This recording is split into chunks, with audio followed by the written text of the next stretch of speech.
नमस्कार, यो हो टेलिभिजनको विशेष सन्दर्भमा स्वागत छ। म शारदा थापा। देश चुनावी महासंग्राममा रहेको छ। आगामी मङ्सिर 4 गते प्रतिनिधि सभा र प्रदेश सभाको एकै चरणमा हुने निर्वाचनको लागि यति बेला उम्मेदवारहरू, नेता, कार्यकर्ता सबै मतदाताहरूको घर दैलोमा व्यस्त रहेका छन् भने सभालाई सम्बोधन गर्न व्यस्त रहेका छन्। र यही बीचमा अब देशमा कस्तो खालको नेतृत्व हुने हो आगामी मङ्सिर 4 पछि भन्ने बहस चलिरहेको छ। सत्ता केन्द्रित हुनको लागि संख्यात्मक रूपमा सत्ताको लागि लडिरहेका दलहरू र नेताहरूले चाहिँ संख्यात्मक रूपले अङ्कगणित हिसाबले आफू कसरी सत्तामा पुग्ने भन्ने हिसाबले विचार सिद्धान्त केही पनि नमिल्ने दलसँग तालमेल गरेर पनि यति बेला निर्वाचनमा होमिएका छन् र स्वतन्त्रहरूको जगजगी पनि उत्तिकै देखिएको छ। माहौल यति बेला निकै तातिएको छ निर्वाचनको र यही निर्वाचनमा केन्द्रित रहेर हामी कुराकानी गर्दैछौँ र निर्वाचनमा केन्द्रित रहिरहँदाखेरि विशेष गरी एउटा भूगोल मधेस प्रदेश, यो मधेसमा चाहिँ कस्तो खालको नेतृत्व आउला, विशेष गरी चाहिँ जसपा, लोसपा, त्यसै गरी अर्को एउटा जनमत पार्टी, स्वतन्त्र र अन्य प्रमुख दलहरूको त सधैँभरि एउटा छाप छँदैछ र कस्तो खालको भूमिका र कस्तो खालको नेतृत्वमा अब मधेस रहला भन्ने विषयको पनि बहस चर्चा भइरहेको छ। यिनै विषयमा विशेष गरी चुनाव केन्द्रित भएर हामी कुराकानी गर्दैछौँ, जसको लागि आज हामीसँग हुनुहुन्छ विश्लेषक हुनुहुन्छ। उहाँ झन्डै 3 दशकदेखि पत्रकारितामा आफ्नो कलम चलाउँदै आउनुभएको छ, गोपाल झा।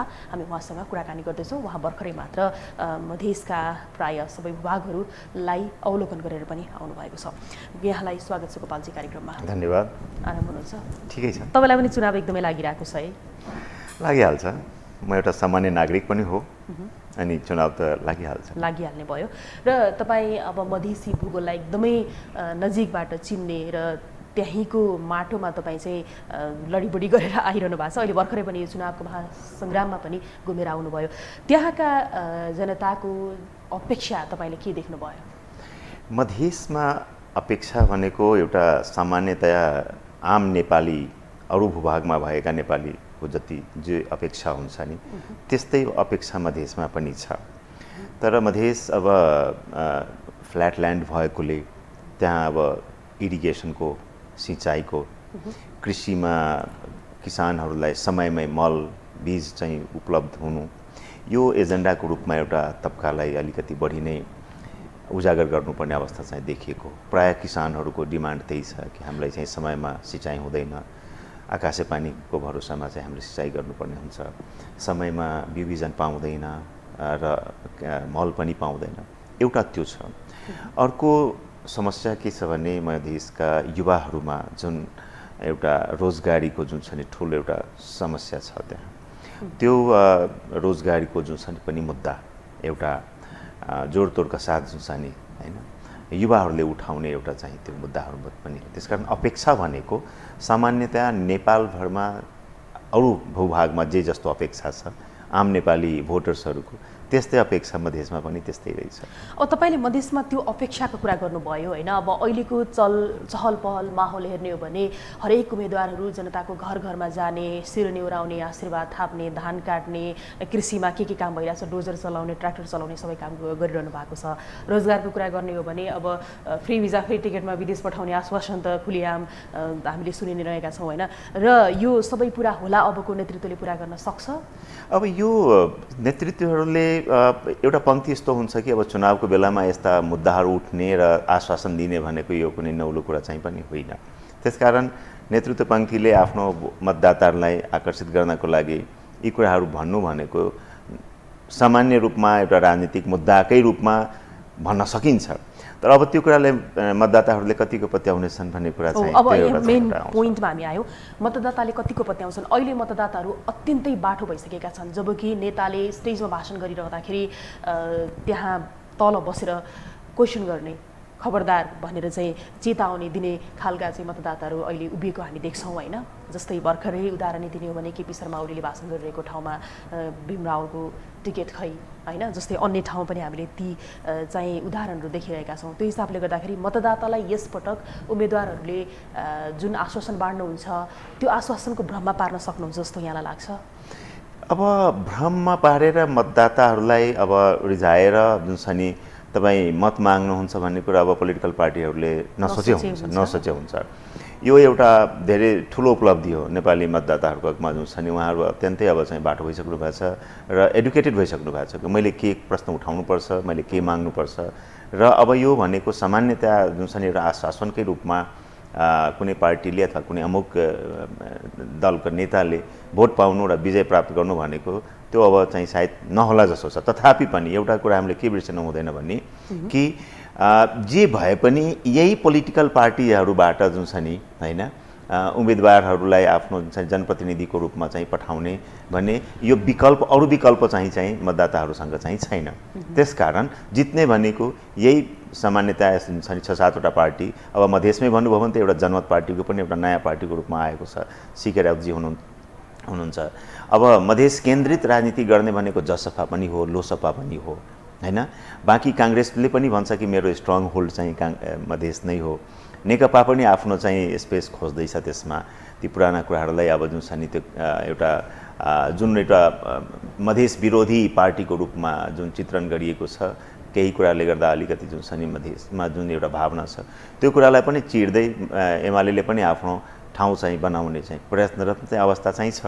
त्यसकारण के छ भने जित्ने भनेको यही पोलिटिकल पार्टिजहरूबाट नै आउने प्रतिनिधिहरू हो। त्यसकारण मधेसको मतदाताहरूलाई अरू जुन चाहिँ विकल्प चाहिँ म देख्दिनँ। मतदाताहरूलाई विकल्प छैन। अब यहाँले यो मधेसवादी दलको सन्दर्भ उठाइ नै हाल्नुभयो, म उठाउनकै लागि तयारीमा थिएँ हैन। जस्तो मधेसवादी दलको अहिले भर्खरै उदाएको पार्टी सीके राउतको जनमत पार्टीको अवस्था के छ? अब हेर्नुहोस्, विगतमा तपाईँले भर्खरै भनौँ न, अब स्थानीय चुनाव भइसकेपछि त थोर बहुत आफ्नो उपस्थिति मात्र जनाएको अवस्था देखियो जनमत पार्टीको भने। त्यसकारण के छ भने एउटा कुरा के साबित हुन्छ भने कि तपाईँको सङ्गठन धेरै महत्त्वपूर्ण हुन्छ पोलिटिकल पार्टीको लागि। यो मधेसको परिणामबाट यो चाहिँ राम्रोसँग चाहिँ साबित भइसकेको अवस्था छ। त्यसकारण के छ, जबसम्म तपाईँ सङ्गठनमा काम गर्नुहुन्न र कुनै एउटा चाहिँ आक्रोश पोखेर अथवा जुन छ नि रागको, द्वेषको, ईर्ष्याको राजनीति गरेर यदि तपाईँ पार्टी खोलेर र जनतामा जानुहुन्छ भने त्यो तपाईँको परिणाम चाहिँ सफल सुखद चाहिँ हुँदैन। यो कुरा चाहिँ स्थापित गरेको। त्यसकारण के छ भने जनमत पार्टीले, मेरो बुझाइमा जनमत पार्टीले अझै केही वर्ष चाहिँ बिताउनु पर्ने हुन्छ जनताको साथमा मधेसी पार्टीको। तर सीके राउतजीले त त्यस्तो भनिरहनु भएको छैन। अब त्यो उहाँको बुझाइ हो। एउटा पार्टीको लिडरले, अध्यक्षले भन्ने कुरा त त्यही नै हो हैन। म राष्ट्रिय पार्टी बन्न चाहन्छु, म राष्ट्रिय लेभलको नेता हो भन्न त सक्नुहुन्छ नि उहाँ त। उहाँको त्यो स्वतन्त्रता हो, स्वतन्त्र हुनुहुन्छ उहाँ। तर मेरो बुझाइमा के छ भने उहाँले अझै जनतामा गएर पहिला सामान्य रूपमा आफूलाई अझै परिचित गर्नुपर्ने अवस्था चाहिँ मैले बुझेँ। भनेपछि जनमत पार्टीको खासै त्यस्तो प्रभाव र अर्थ रहँदैन यो निर्वाचनमा? अब प्रभावै नरहला त भन्न मिल्दैन। एउटा पोलिटिकल पार्टी हो हैन। जनताको मुड कुन बेला स्विङ हुन्छ त्यो पनि यसले जुन छ नि समय त छ त। उहाँले अहिले पनि मेहनत गरिराख्नु भएको छ, घर घरमा जाँदै हुनुहुन्छ, परिणाम सुखद पनि होला। तर स्थानीय निर्वाचनको परिणाम हेर्दाखेरि कस्तो छ भने तपाईँको अहिले पनि के देखिएको, सङ्केत गरिएको हो भनेको तपाईँ अझै जनतामा चाहिँ काम गर्नुहोस् पहिला, त्यसपछि तपाईँ एउटा स्थापित गर्न सक्नुहुन्छ।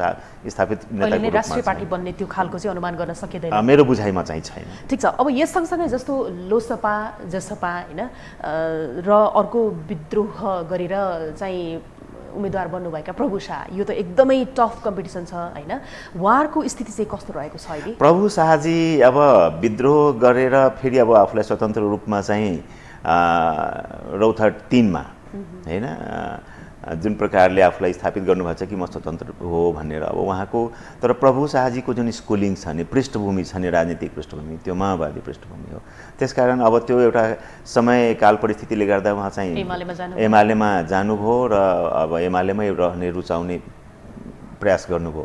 तर स्कुलिङले धेरै फरक पार्दो रहेछ हैन। त्यसकारण के छ भने मलाई त पहिले नै लाग्थ्यो कि उहाँ चाहिँ धेरै दिनसम्म एमालेमा बस्न चाहिँ सक्नुहुन्न र त्यो अब त्यस्तै भयो पनि। र उहाँ फेरि यदि स्वतन्त्रबाट जितेर आउनुहुन्छ भने अन्ततोगत्वा उहाँ फेरि माओवादीमा फर्किनुहुन्छ भन्ने कुरामा तपाईँले आश्चर्य फर्किनु भयो भने तपाईँले आश्चर्य चाहिँ नमान्नु होला। हैन, उहाँलाई गठबन्धनको समर्थनै छ नि। गठबन्धनको समर्थनै छ, त्यो स्वाभाविक पनि हो, त्यो स्वाभाविक पनि। तर उहाँको चाहिँ उहाँप्रति त्यहाँका आम नागरिक मतदाताहरूको चाहिँ के छ अपेक्षा भन्ने? हेर्नुहोस्, मैले पनि अब के छ भने घर घरमा गएर बुझ्ने कुरा त हुँदैन एउटा। तथापि पनि के छ भने आम जनताको चाहिँ मुड हुन्छ। तर उहाँले गर्नुभएको केही विगतमा गर्नुभएको रौतहट 3 मा गरेको काम भनेको त त्यो नराम्रो भन्न मिल्दैन। उहाँले काम चाहिँ गर्नुभएको हो। मेरो म स्वयं पनि गएर आएको छु त्यहाँ। त्यस कारण के छ भने जनताको उसमा चाहिँ उहाँको एउटा कन्फिडेन्स चाहिँ हाई छ। त्यहाँ उहाँ जुन पार्टीबाट चुनाव लडे पनि ठिक छ। अब अहिले नै अब यो परिणामैको बारेमा त भन्न चाहिँ सक्दैन, तर उहाँले गरेको कामहरूको बारेमा हेर्दाखेरि जनता उहाँप्रति रुझान चाहिँ छ है त्यसमा। र अर्को कुरा चाहिँ अब यो अलायन्सको जुन छ नि होइन सपोर्टले गर्दा पनि उहाँ त बलियो पोजिसनमा हुनुहुन्छ, मलाई त्यस्तो लाग्छ। उहाँको पोजिसन बलियो छ, मलाई त्यस्तो। उहाँ स्वतन्त्र भएर पनि आम नागरिकहरूको मन जित्न सक्नुहुन्छ भन्ने कुरामा दुई मत रहेन भन्ने कुरा भयो।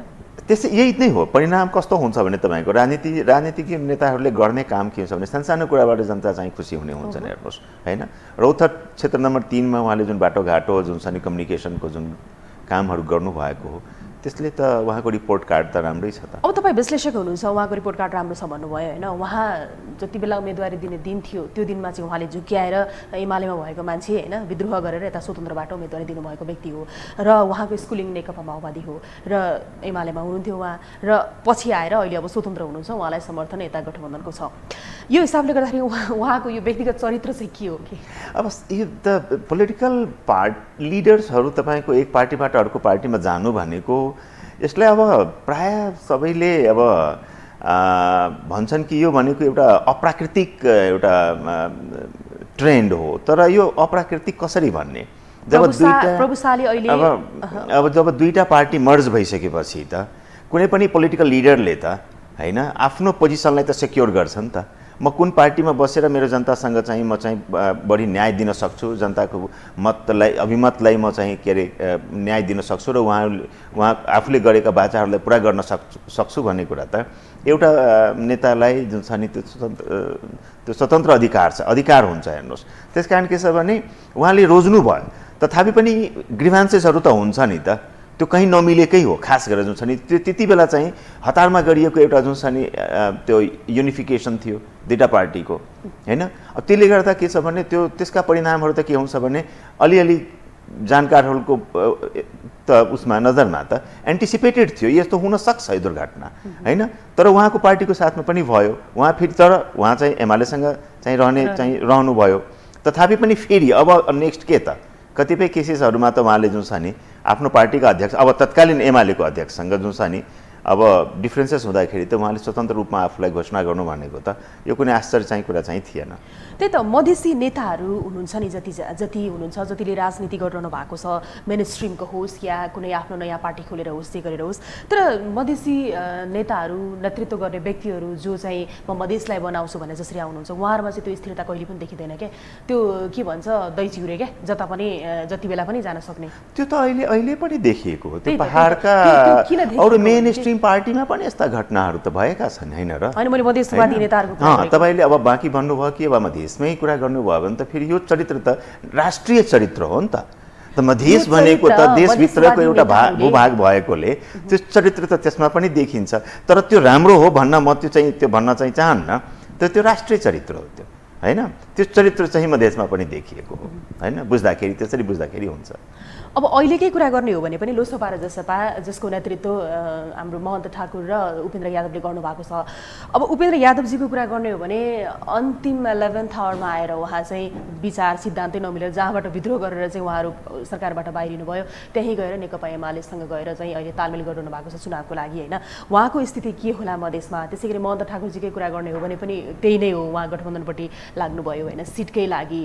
त्यो हिसाबले गर्दाखेरि उहाँहरू दुईजनाको नेतृत्व रहेको पार्टीले के गर्ला तपाईँले के अनुमान गर्नु भएको छ? अब एउटा कुरा अब के छ भने जुन पार्टीको तपाईँले जुन नाम लिनुभयो होइन जसपा र लोसपा, उहाँहरूको आधार भनेको भूमि भनौँ न फाउन्डेसन त मधेस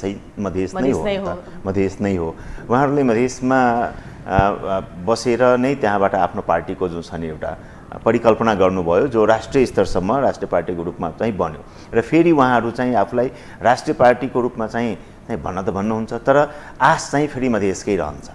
तर अब यति भन्दाखेरि भनिराख्दाखेरि कस्तो हुन्छ भने कि मधेसमा अब उहाँहरूकै सरकार त थियो त झन्डै त 18 महिना मात्रै फेरि यो राष्ट्रिय पार्टीहरूसँग मिलेर अब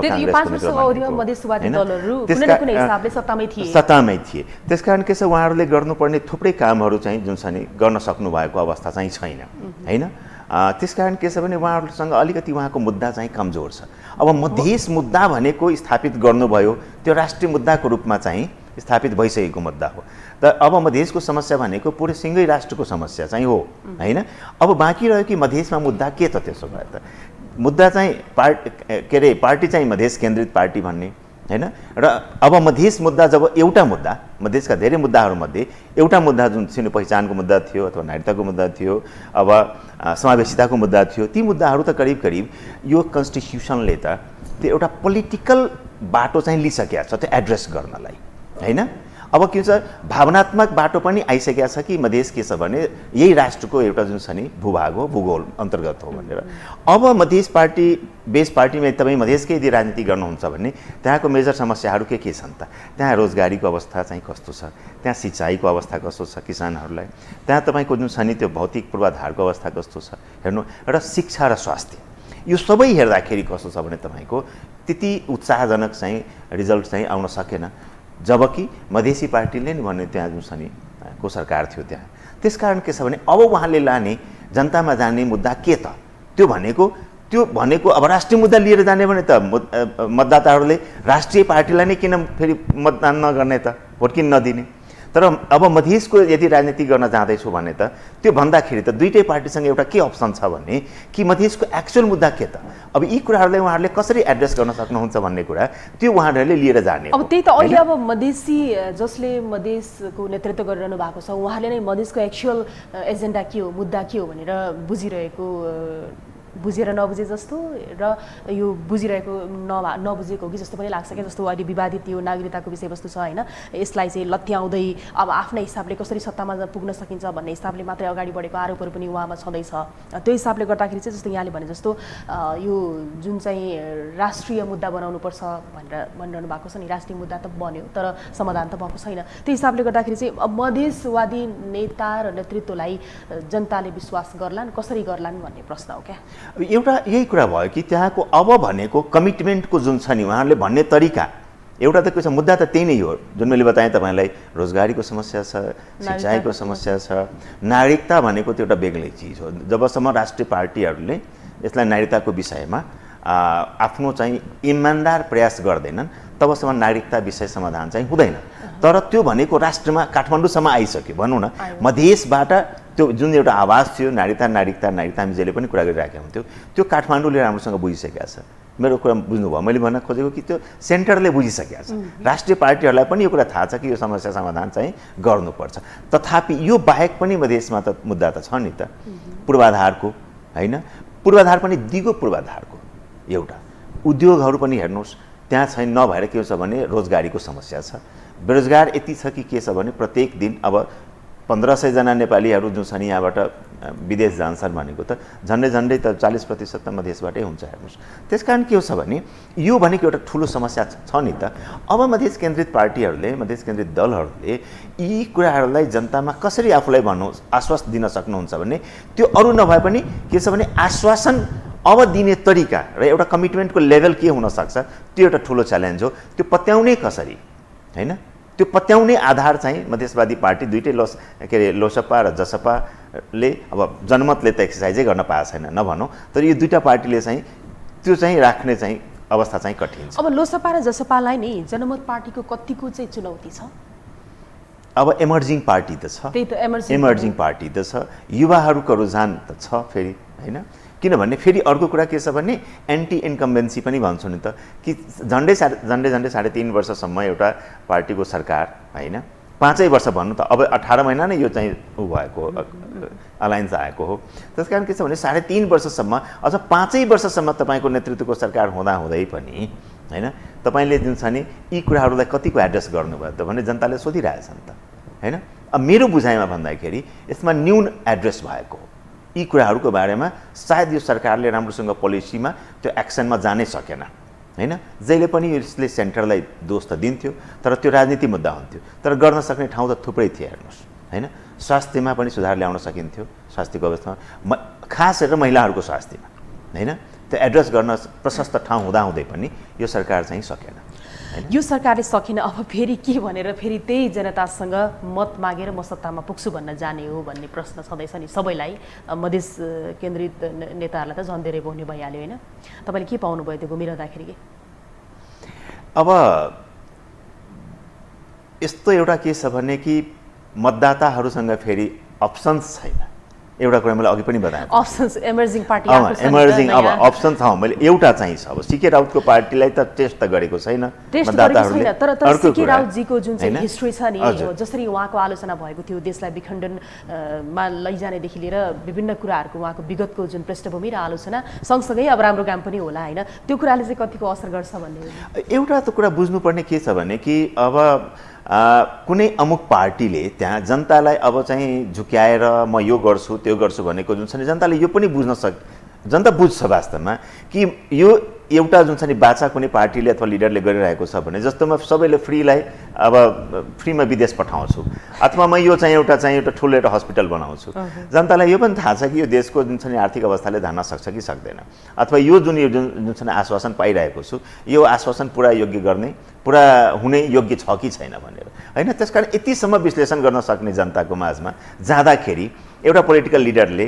आफूलाई कसरी जुन छ नि विश्वासिलो तरिकाले मत मागेर आउन सक्छन् भनेको अझै त्यो समय बाँकी नै छ। खास गरी 4 गते मङ्सिर 4 गतेले देखाउँछ। तथापि तपाईँ अब सीके राउतजीको बारेमा तपाईँ जुन कुरा गर्नुभयो नि होइन, मैले अघि पनि बताएँ कि अरू पार्टीहरूको जुन सङ्गठन छ नि होइन, यति बलियो छ नि होइन, त्यो सङ्गठनमा त्यो तोड्नलाई त्यो फोड्नलाई होइन उहाँले अझै आफ्नो जुन छ नि केही समय बिताउनुपर्छ, मलाई त्यस्तो लाग्छ। त्यो सङ्गठनमा अहिले पनि एक प्रकारको जुन छ नि होइन त्यो आक्रमण तरिकाले उहाँले चाहिँ प्रस्तुत हुन सक्नु भएको अवस्था चाहिँ छैन। त्यसकारण यी मेजर पार्टीहरूको सङ्गठनलाई यति छिटो उहाँले भत्काउन सक्नुहुन्छ भने त्यो मलाई लाग्दैन। सीके राउतले त्यस्तो खालको चुनौती लिएर च्यालेन्जै दिएर उहाँ आउनु भएको हो होइन, उहाँले किन जनतामा त्यो खालको चाहिँ छाप छोड्न सक्नु भएन? अब फेरि समयकै कुरा आउँछ होइन। एउटा कुरा कि तथापि पनि के छ भने एकातिर उहाँले जुन नारा बोक्नु भएको थियो नि कि यो अलग्गिने होइन, सुरुवातमा आएको जुन छ नि नारा त्यो थियो, त्यसपछि उहाँले आफूलाई सेफ ल्यान्डिङ गर्नुभयो होइन।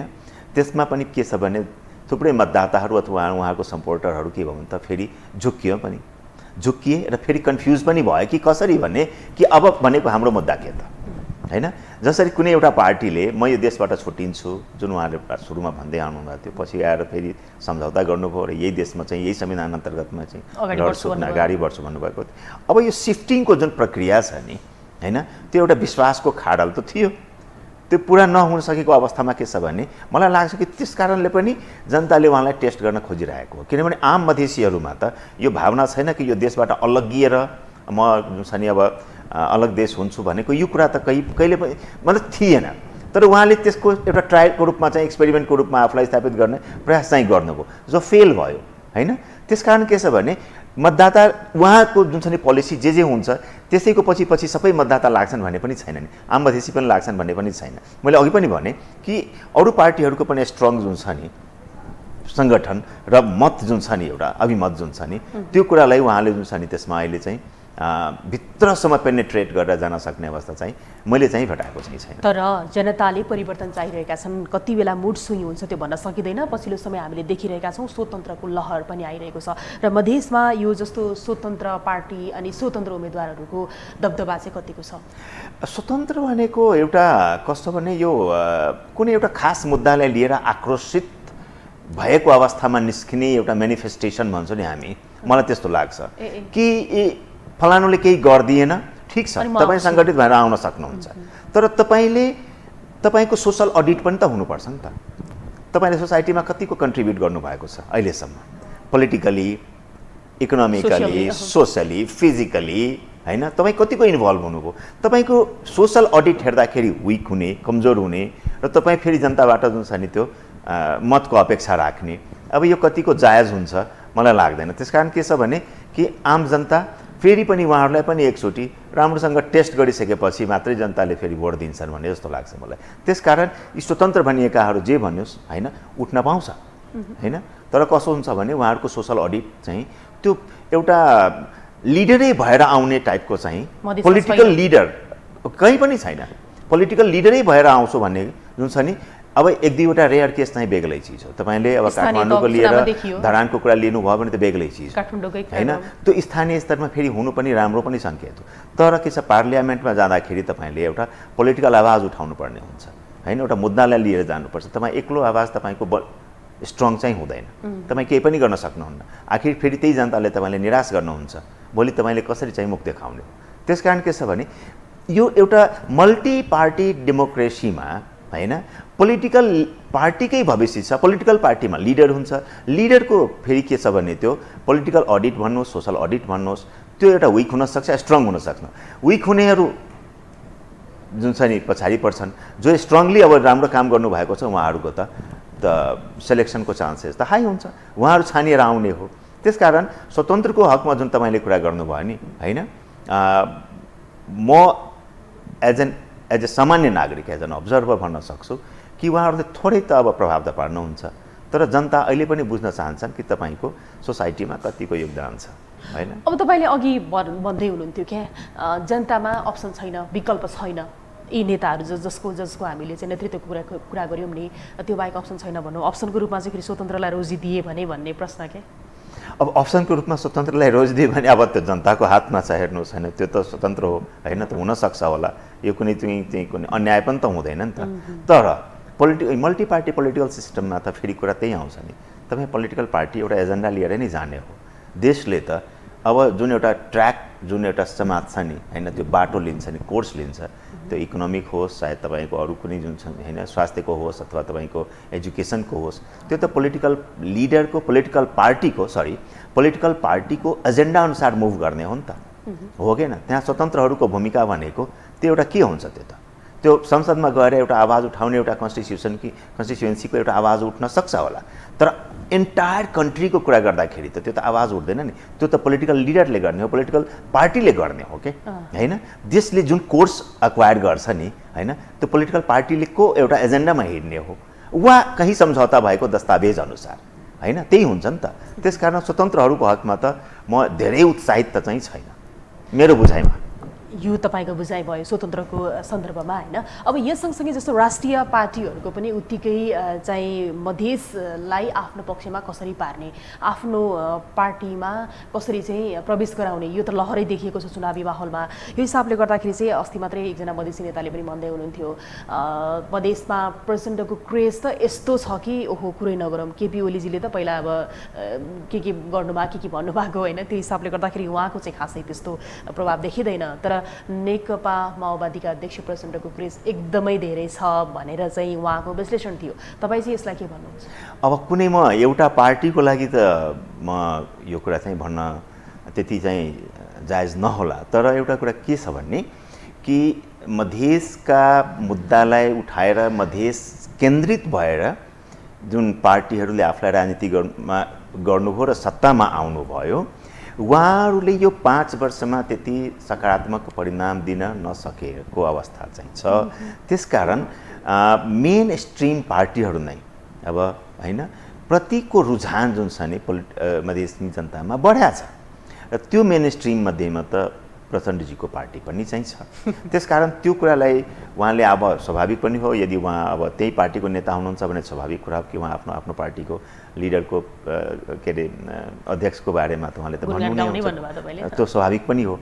तर अब भनेको पोलराइजेसन कस्तो भइरहेको छ भने कि तपाईँको मेन स्ट्रिम पार्टीलाई नै के छ भन्ने नै समातेर र यिनीहरूले नै मधेसको मुद्दाले एड्रेस गर्न सक्छ भन्ने कुरा, त्यो रुझान चाहिँ अलिकति चाहिँ बढ्न चाहिँ मैले भेटाएको छु। अब हामीले यति बेलासम्म यो पार्टीगत रूपमा कुरा गरिरह्यौँ होइन, पार्टीगत रूपमा कुरा त गरिरह्यौँ। आगामी मङ्सिर 4 गते प्रतिनिधि सभा र प्रदेश सभाको एकै चरणमा निर्वाचन हुँदैछ। अब देशमा अब चुनाव लड्नेले त मैले हार्छु, मेरो सिटै आउँदैन त कसले भन्छ र, त्यो भन्ने कुरा पनि भएन होइन।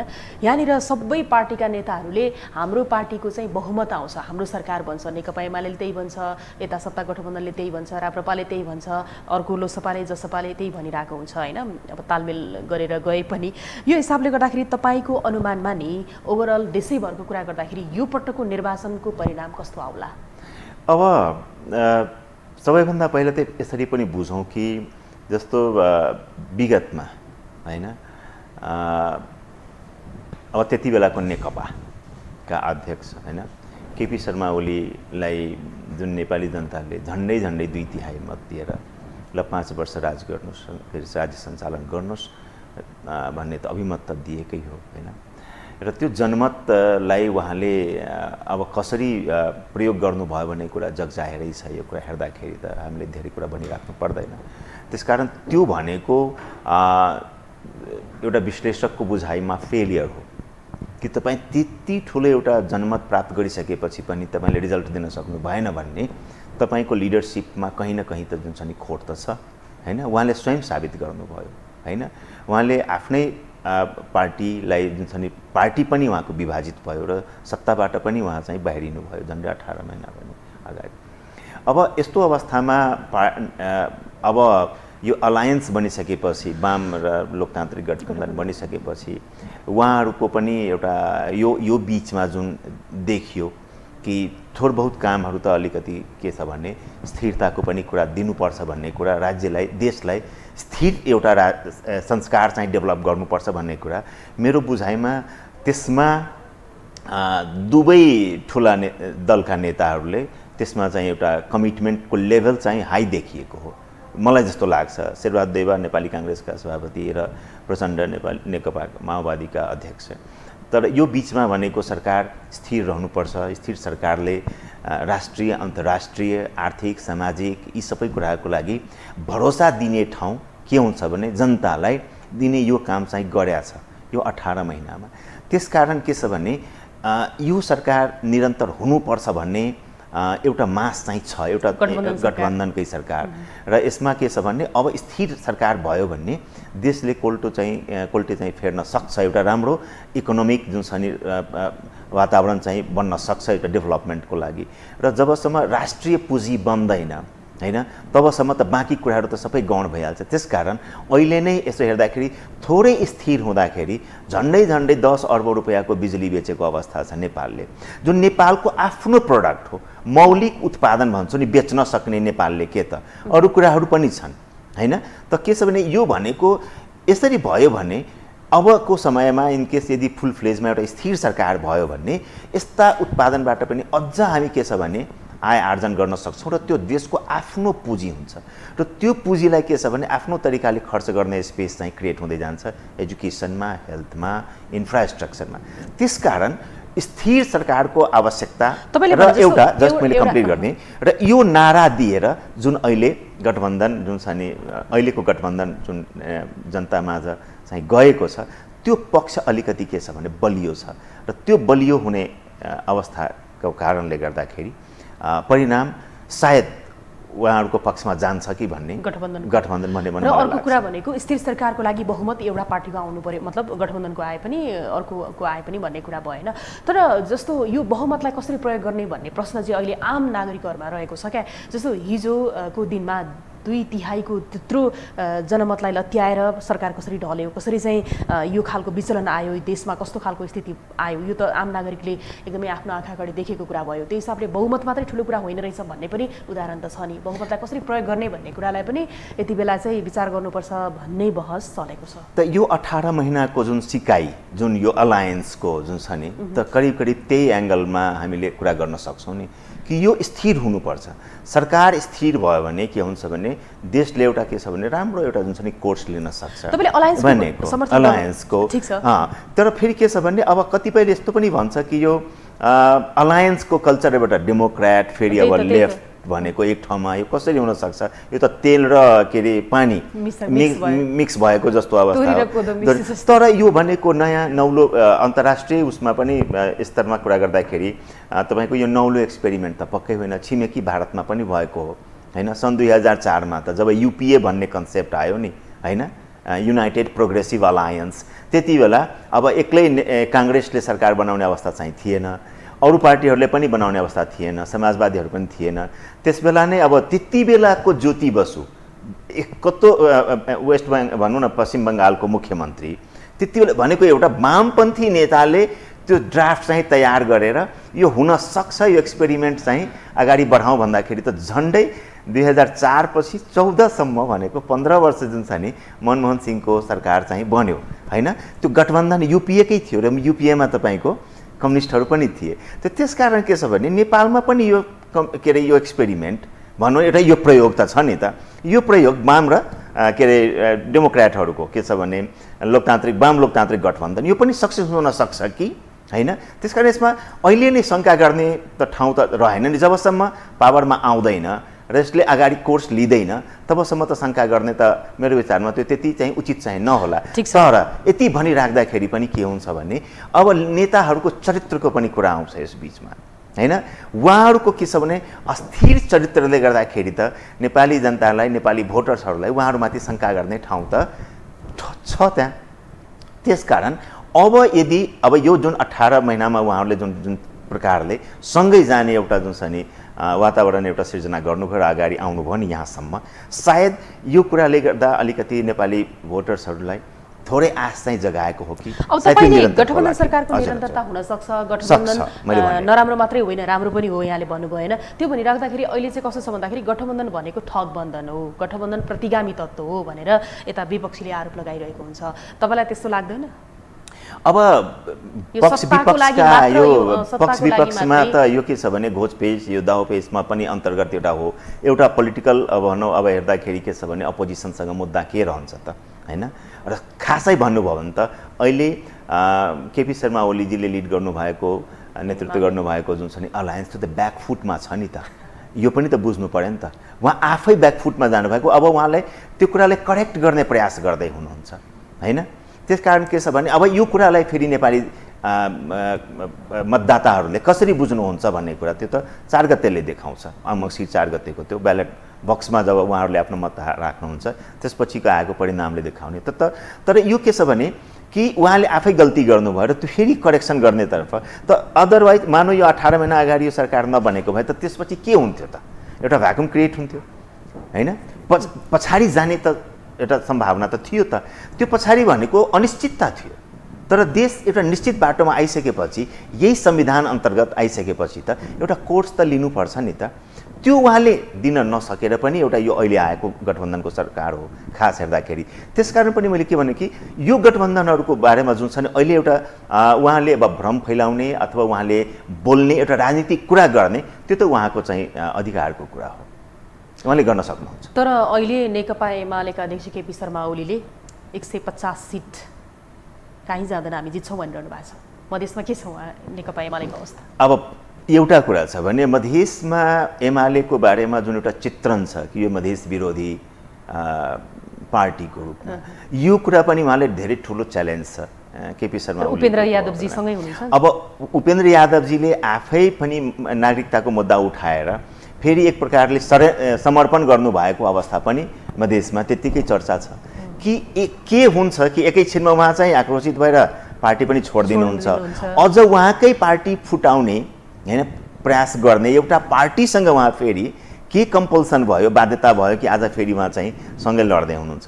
त यसरी भन्न सकिन्छ यसले जस्तो यो तालमेल छ नि उपेन्द्र यादवजी र केपी ओलीजीको भनौँ एमाले र जसपाको, यो तालमेलले गर्दाखेरि चाहिँ केपी ओलीजीलाई फाइदा या उपेन्द्र यादवजीलाई फाइदा या दुवैजनालाई घाटा के हुन्छ? यसको चाहिँ विश्लेषण एकदम क्लियर गरिदिनुहोस्। अब यसमा मेरो बुझाइमा उपेन्द्र यादवजीलाई घाटा छ, एमालेलाई फाइदा छ। ए हो, कसरी क्लियर गरिदिनुहोस् यसको? सबैभन्दा पहिला त के छ भने कि एमालेले आफूलाई मधेस विरोधी पार्टी होइन है भन्ने सबैभन्दा पहिले एउटा मान्यता स्थापित गर्दैछ यो तालमेलले हैन।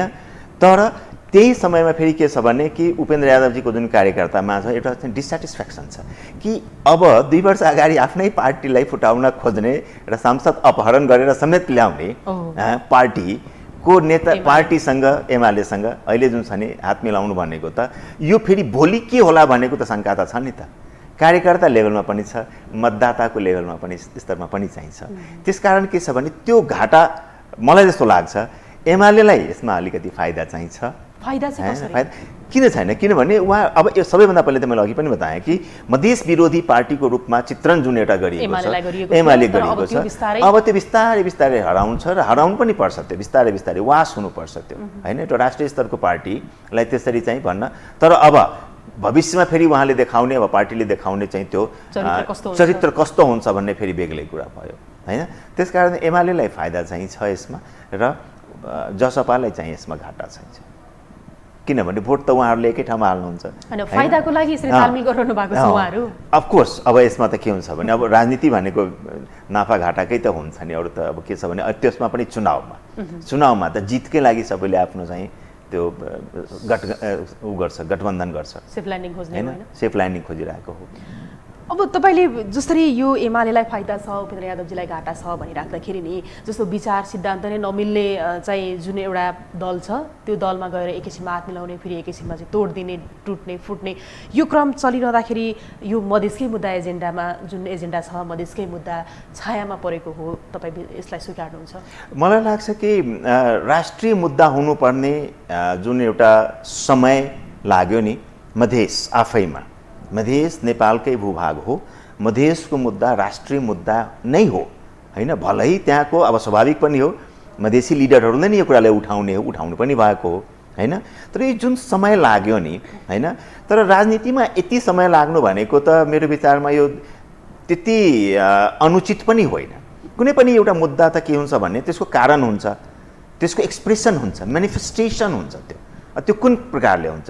शान्तिपूर्ण तरिकाले पनि हुन सक्छ भायोलेन्ट पनि हुन सक्छ त्यो पनि भयो म्यानिफेस्टेसन भयो मधेसको एउटा मुद्दा राष्ट्रिय मुद्दा हो हैन यसलाई सोल्भ नगरिकन तपाईँ चाहिँ शान्त रहन सक्नुहुन्न त्यो कुरा राष्ट्रिय पार्टीहरूले त बुझिसकेका छन् त हो कि हैन त्यसकारण अब यो समय जुन यति लागेको 62-63 को आन्दोलन पश्चात जुन अहिले हाम्रो भनौँ न झन्डै आज 16-17 वर्ष भयो हैन तर यो मुद्दा त तपाईँको त 5 वर्ष अगाडि नै बुझिसक्या हो नि त सबैले त हैन त्यसकारण के छ भने यो समयलाई यो पिरियडलाई हैन तपाईँ लामो समय लाग्यो भन्ने चाहिँ त्यो भन्न चाहिँ मिल्दैन यो बिस्तारै यो पनि सोल्भ हुन्छ र मेन स्ट्रिम जुन चाहिँ लिडर्सहरू हुनुहुन्छ नि यो कुरालाई सोल्भ गर्नुहुन्छ भने मलाई जस्तो लाग्छ विश्वास छ अब हामीले यति धेरै कुराकानी गऱ्यौँ हैन र यति धेरै कुराहरू गरिरहँदाखेरि अबको निर्वाचनले जति समस्या थाती छन् जति समस्यामा विवाद छ जति चाहिँ समाधान गर्नुपर्ने छ ती सबै समस्या समाधान गर्न सक्ला त्यस्तो लाग्छ अब तपाईँ मधेसको समस्याको कुरा गर्नुभयो कि इन्टायर कन्ट्रीको कुरा मधेसको समस्या मैले तपाईँलाई पनि अघि पनि बताएँ सबैभन्दा पहिले कृषि हैन जम्मा तपाईँको 24-25% जुन छ नि ल्यान्ड नेपालको कृषि योग्यमा त्यसको पनि 64% ल्यान्ड पनि मधेसकै छ हेर्नुहोस् भनेको मेजर हिस्सा त मधेसमै छ अन्न भण्डारलाई तपाईँले निग्लेक्ट गरेर इग्नोर गरेर कति दिनसम्म चाहिँ फेरि जुन छ नि आयातमा चाहिँ भर पर्नुहुन्छ त्यसकारण अन्न भण्डारलाई सबैभन्दा पहिले जुन छ नि त्यसको जुन एउटा प्रतिष्ठा थियो मधेसको कि मधेस भनेको अन्न भण्डार हो यहाँ चाहिँ उब्जनी हुन्छ यहाँ धान यहाँ गहुँ यहाँ तेलहन हैन त्यो के हुन्छ यहाँ उत्पादन हुन्छ यहाँ तर त्यसले के छ भने इन्टायर कन्ट्रीलाई खुवाउन सक्छ त्यो गर्नलाई सबैभन्दा पहिले के गर्नुपर्छ भने राष्ट्रिय पार्टीहरूले जोसुकै पार्टीले जिते पनि हैन प्रदेश सरकारको त आफ्नो जिम्मा छँदैछ त नजिकबाट निहाल्ने मौका पाउँछ र तपाईँको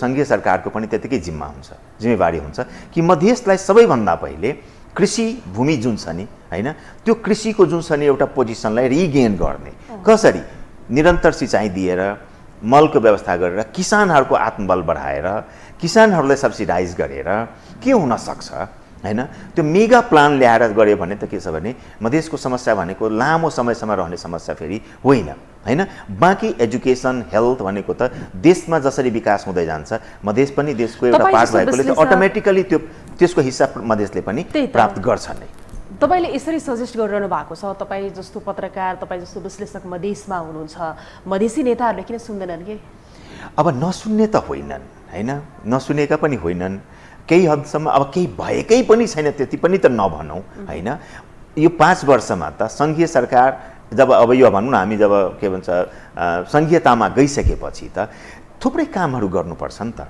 हैन यो 5 वर्ष भनेको धेरै लामो समय पनि होइन हैन तर सुरुवात चाहिँ जुन तरिकाले हुनु पर्थ्यो हैन त्यसमा चाहिँ इन्फ्रास्ट्रक्चरमा चाहिँ नभएकै हो बढी केन्द्रित कहाँ भयो भने पोलिटिकल एजेन्डामा बढी केन्द्रित भयो प्रदेश सरकार पनि हैन त्यसको एउटा गल्ती थियो हैन त्यो वास्तवमा खाली राजनीति मुद्दामा मात्रै केन्द्रित भएर पनि के छ भने जनतालाई तपाईले खुश राख्न सक्नुहुन्न जनतालाई त तपाईँ आफ्नै प्रदेश सरकार भइसकेपछि त तपाईले सिँचाइको व्यवस्था राम्रो गर्न सक्नुहुन्थ्यो सब्सिडाइज गर्न सक्नुहुन्थ्यो तपाईले एजुकेसनमा अलिकति राम्रो व्यवस्था गर्न सक्नुहुन्थ्यो ट्रान्सपोर्टेसनमा राम्रो गर्न सक्नुहुन्थ्यो ती मौकाहरू त तपाईहरुसँग त थियो त हैन तर त्यो गर्न सक्नु भएन त्यो भिजिबल भएन त्यो भिजिबल नभएर त्यसकारण के छ भने एक प्रकारको जुन छ नि अनिश्चितता आक्रोश होइन वर्तमान सरकारप्रति चाहिँ जनताको चाहिँ छ होइन। त्यसकारण तपाईँले भन्नुभयो कि अब मधेसमा होइन गर्ने भनेको यो 3-4वटा काम चाहिँ मस्ट छ होइन। प्यारलेली गर्नुपर्छ। राजनीतिक मुद्दा त छँदैछ, राजनीतिक कुराहरू त छँदैछ, इन्फ्रास्ट्रक्चरको कुरामा तपाईँले पूर्ण रूपले ध्यान दिन सक्नु भएन भने त फेरि के छ भने फेलियर हुन्छ। जो लग्जरी अब तपाईँसँग छैन, अब आउने सरकारको हुँदैन। अब आउने सरकार जसले बनाए पनि यी कुराहरूलाई होइन मलाई केन्द्रले गर्न दिएन, यो कारणले गर्न सकिन भन्ने कुरा चाहिँ त्यो त्यति चाहिँ त्यो छुट चाहिँ हुँदैन। अब त्यही त तपाईँले यो राष्ट्रिय पार्टीको कुरा गर्दाखेरि र राष्ट्रिय पार्टीको त्यहाँको उपस्थितिको कुरा गर्दाखेरि मधेसकै कुरा गर्ने हो भने त मधेसमा त खुङखार राष्ट्रिय नेताहरू हुनुहुन्थ्यो अहिलेदेखि होइन नि त, लामो समयदेखि, जस्तै विमला नदीदेखि लिएर विजय कुमार गजदारदेखि लिएर यो विभिन्न पार्टीहरूमा प्रवेश गरेर अब अहिले जुन पार्टीमा हुनुहुन्छ उहाँहरूको उपस्थिति त्यसरी रहिरहँदाखेरि पनि यो मधेसको लागि चाहिँ जुन विकास हुनुपर्ने, जुन चाहिँ एउटा विकासको पूर्वाधारहरू बनाउनु पर्ने, त्यो हुन नसक्नुमा चाहिँ दोष कसलाई? अब यस्तो भयो नि त, मधेस पनि यसरी अलिकति पृष्ठभूमिमा जानुहोस् त। जस्तो कि सङ्क्रमणकालीन अवस्था 2052देखि 2062सम्म मधेस पनि सफर गर्यो। त्यो बिचमा चुडेको म्याक्सिमम दोहन भयो। दोहन भइसकेपछि मधेसका ल्यान्डहरूमा तपाईँको के छ भने त्यो बाढी पनि होइन र त्यो बालुवा थिग्रिनु होइन, त्यतातिर कसैको ध्यानै गएन होइन। थिग्रिँदै यति गयो कि तपाईँको कस्तो भयो भने कि अब नदीको जुन बेड भन्छ नि होइन त्यो हाई भयो होइन र जमिन के छ भने लो छ त्यहाँ। अब अलिकति पनि बाढी आउँदाखेरि के छ त्यो बालुवा नै गएर फेरि के हुन्छ भने थिग्रिन्छ त्यहाँ होइन। उर्वर शक्ति के हुँदै गयो, कमजोर हुँदै गयो। उर्वर शक्ति जमिनको कम भइसकेपछि त्यो 10 वर्षले पनि गर्यो। त्यसपछि आयो 62-63 पछि तपाईँको के छ भने राजनीति मुद्दालाई स्थापित गर्नलाई पनि स्थिरता र राजनीतिक मुद्दालाई स्थापित गर्नलाई, मधेसको मुद्दालाई पनि स्थापित गर्नलाई समय लाग्यो होइन। त्यस पश्चात पनि के छ भने अब बाँकी देशमा जुन प्रकारको जुन गति हुन्छ नि प्रगतिको गर्ने होइन, मुभ गर्ने, त्यसमा त मधेस पनि आयो नि त होइन। त्यसकारण हामीले अपेक्षा गरेको जुन गति थियो, स्पिड थियो नि एउटा, त्यो जनताको स्पिड एकदम हाई थियो। किनभने दुईटा देश खूब प्रगति गरिरहेछ, छिमेकी होइन, चीन र भारत होइन। विश्वको जुन छ नि बारेमा आम जनतालाई अब मोबाइलमा सबै कुरा थाहा हुन्छ। त्यही अपेक्षा फेरि यही सरकारबाट यही देशमा पनि जनताहरूले अब हामी सर्टकटमा कुरा गरौँ होइन। जनताको यो तपाईँले भने जस्तो कुराहरू त सबैलाई अब जग्जाएर पनि छ होइन। अबको नेतृत्व जसको आए पनि, जसको सरकार बने पनि मधेसको यी मुद्दाहरू समाधान हुन्छ भन्ने विश्वासमा मधेसी नागरिकहरू छन्। अब यो त आश त कसरी निराश किन हुने होइन। तर अबको सरकार यी कुरा जुन छ नि मैले अघि बताएँ होइन, स्वास्थ्य, शिक्षा, इन्फ्रास्ट्रक्चर, कृषिको कुराहरू र उद्योग पनि होइन, त्यसको पनि प्रचुर सम्भावना छ मधेसमा होइन। त्यो कुरा गर्दाखेरि के छ भने हुनुपर्छ भन्ने कुराको त्यो जुन छ नि एउटा जागरुकता जुन छ नि, आश चाहिँ जागरुकता बढी छ, गर्नै पर्छ, नगरिकन अब सुख चाहिँ छैन भन्ने। अर्को एउटा कुरा नि जस्तो मधेसमा जस्तो अहिले अब यो विचलन क्या पार्टीहरूमा, दलहरूमा असन्तुष्टि, विद्रोह छ नि, स्वतन्त्र बन्ने यस्तो खालको कुराले गर्दाखेरि चाहिँ आम नागरिकहरूले चाहेको उम्मेदवार मधेसमा पाएका छन् सबैले। अब कुनै पनि उम्मेदवार त्यो डिस्क्वालिफाइड छन् भने कसरी भन्ने? एउटा विश्लेषक अथवा एउटा पत्रकार जुन छ नि अब्जर्भरको रूपमा होइन, त्यो त भन्न मिल्दैन। उहाँहरूकैबाट जुन छ नि एकजना कुनै स्वतन्त्र हुनुहुन्छ, उहाँहरूकै के अरे समुदायबाट एकजना कुनै अमुक पार्टीको नेता हुनुहुन्छ, अब त्यो बेग्लै भयो। त्यसको कतिको प्रभाव छ? अब साँच्चीकै भन्नुभयो भने त प्रभावहीन छ। ठिक छ, यहाँलाई समय र विचारको लागि धेरै धेरै धन्यवाद। तपाईँलाई पनि धेरै धेरै धन्यवाद र यो टिमलाई पनि धेरै धन्यवाद दिन चाहन्छु। बोल्ने मौका दिनुभयो, केही कुरा राखेँ।